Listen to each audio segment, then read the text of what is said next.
So దీంతో పాటు ఇక తెలంగాణ రాష్ట్రంలో మరీ ముఖ్యంగా మావోయిస్ట్ పార్టీ కుటుంబంగా ఉన్నటువంటి గాజర్ల కుటుంబంలో మరొక ధృవతార రాలిపోయింది. గాజర్ల రవి చనిపోవడం జరిగింది.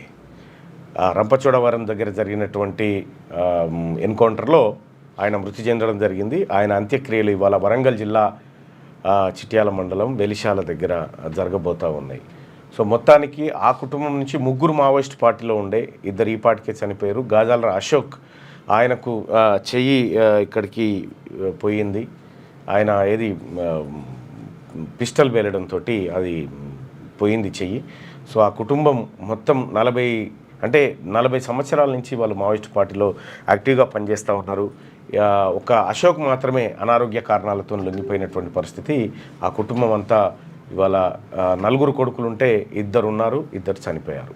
సో ఆ 3 మావోయిస్టులకు పోతే ఒక ఆయన లొంగిపోయింది, 2 మావోయిస్ట్ ఎన్కౌంటర్లో చనిపోయినటువంటి పరిస్థితి. మొత్తానికి గాజర్ల రవి కుటుంబం ఏదైతే ఉందో ఆయన ఎన్కౌంటర్ని బూటకమని చెప్తా ఉంది. ఇటు ప్రజా సంఘాలు కూడా అదే మాట చెప్తా ఉన్నాయి.